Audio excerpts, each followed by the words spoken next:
Mais où est donc le chanteur Stromae?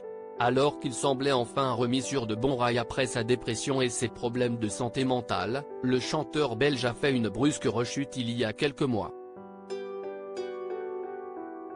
Depuis, sa tournée a été annulée et le chanteur vit à l'ombre des caméras, dans son petit paradis. Là-bas, sieste Paul, pas Stromae. Toujours en délicatesse avec sa santé mentale depuis sa lourde dépression de ces dernières années, le chanteur belge de 38 ans se fait discret depuis quelques mois et l'annulation brusque de sa tournée. Incapable de gérer ses problèmes psychologiques et sa carrière en même temps, l'interprète de Papa Outé a préféré se consacrer à sa guérison et s'est réfugié chez lui, à Bruxelles, où il vit avec sa femme Coralie et son fils.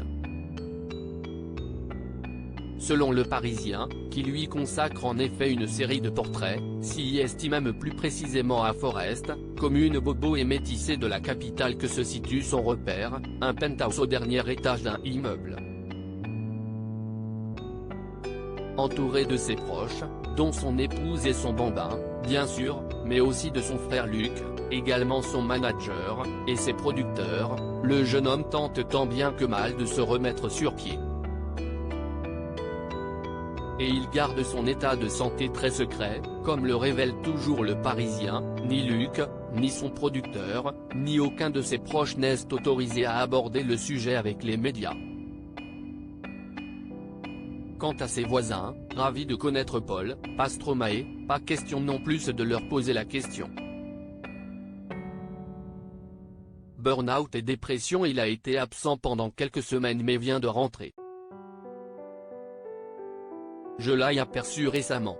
On sent qu'il est ravi d'avoir des rapports normaux avec les gens. Il n'est pas prétentieux, péteux comme on dit chez nous. Je pense que si on commençait à lui parler de sa carrière, de sa musique ou de ses concerts annulés, il n'apprécierait pas, révèle un homme du quartier. Et pas question d'en dire plus.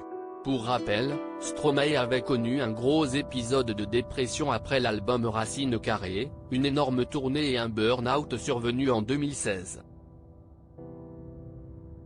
Après cela, il s'était mis en retrait de la scène pendant près de 5 ans avant de faire son grand retour fin 2021, puis début 2022 aux 20h de TF1, où il avait fait le show en chantant L'Enfer, qui parle de ses pensées suicidaires.